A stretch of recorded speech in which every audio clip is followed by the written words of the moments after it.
How to Guarantee Israel's Survival. It's rather a bombastic title, but then these are no ordinary times. Israel is in turmoil. In every direction you see, you feel, you touch the dynamic democracy which is Israel, but also a society fervently seeking to grapple with what happened during the month-long war with Hezbollah, the implications, the ramifications of this bloody battle.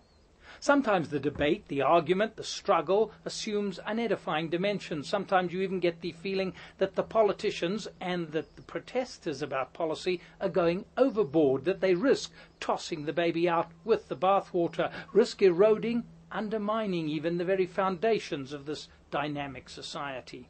It's a powerful time, in some ways a scary time, a time to grapple indeed, a time for Israel to look hard and carefully at the options facing it, a time to work out in which direction Israel is headed.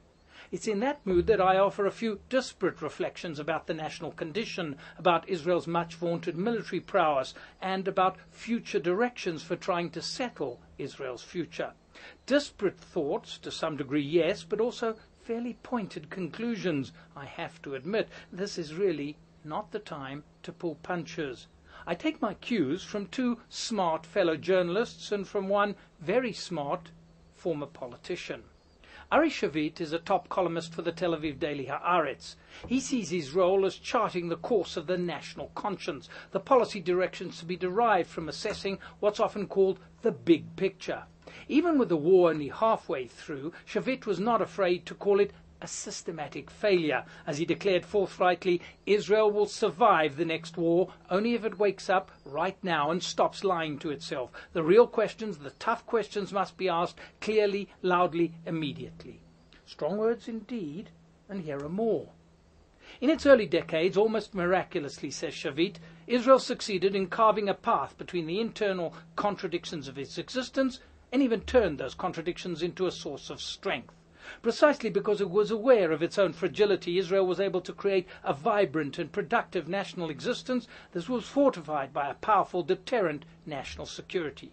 And Shavit goes on.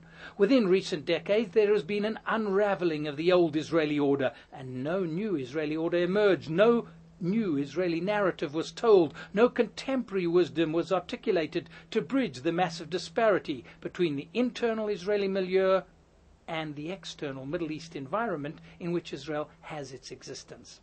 So Shavit posed these taxing questions. Were attacks on Israeli militarism and Israeli machoism justified or dangerous? Does the attitude towards the occupation and the vaunted convergence withdrawal plan in the West Bank need to be reassessed?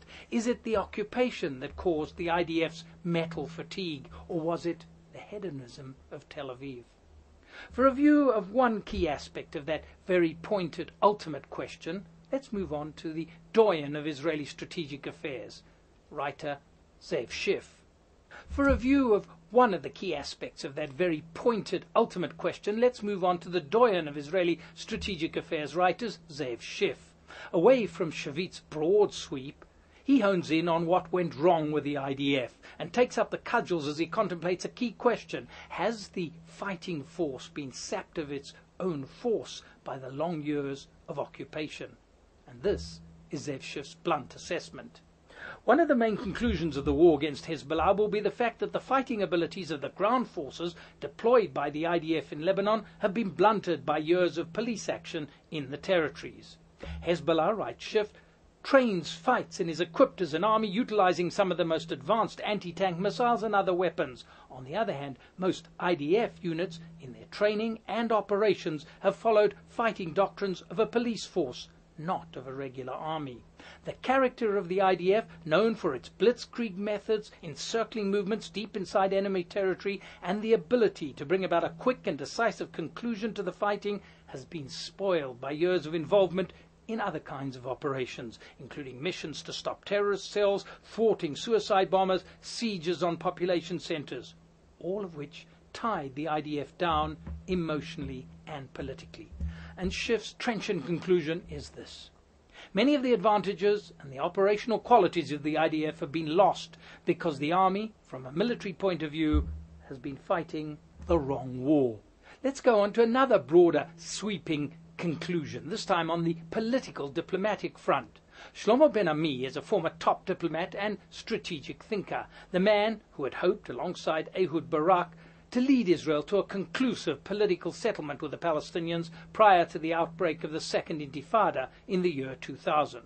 This week, writes Shlomo Ben-Ami, the good news is that the war may have created the possibility for a diplomatic solution. War has proven the limits of power, especially in face of a terror movement or nationalist opposition with popular support and religious motivation. And he goes on, striving for international legitimization of its borders and its rights to defend them are essential elements in Israel's deterrent power. Israel has reached partial reconciliation with the international community only after the pretentious goals of the war were worn down by the inability to subdue the enemy militarily. But now that Israel has realized the value of an internal peacekeeping force stationed on its borders as a critical goal of the war, there is a clear lesson to be drawn, says Ben-Ami. The case of Lebanon should serve as a precedent for the Syrian and Palestinian fronts to draw recognized international borders and to deploy international forces along them to protect the arrangement. And his final conclusion is this.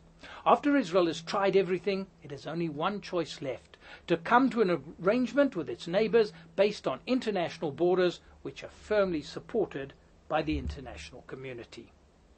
This is indeed a moment of great national choice for Israel, rather like that which the nation faced at the conclusion of another path-blazing war, that in 1967, when Israel believed its survival was really at stake. Now, as a result of this latest bitter war, there's a conclusion that seems to suggest a total reversal of the outcome of that 1967 war and the thinking that has pervaded much since. The conclusion that begs seems obvious from all 3 points of view, the national condition, the military, and the diplomatic. Not because it is being demanded of Israel, but out of self-interest, Israel has to find a way as soon as possible, sooner even than that, to wind up the long, the draining, the ineffective, the unproductive, the untenable occupation of the Palestinians. That would allow Israel to turn and to return to itself, to strip itself of the distortion of the original Israel, which after 1967 became the Israel Plus, and thus to give Israel the chance to become an Israel at peace with itself, an Israel able to fight successfully in its own self-defense, and critically an Israel with the international legitimacy to do so. That is the Israel which can most successfully guarantee not just the vibrancy of its democracy, but also its very survival, its future existence.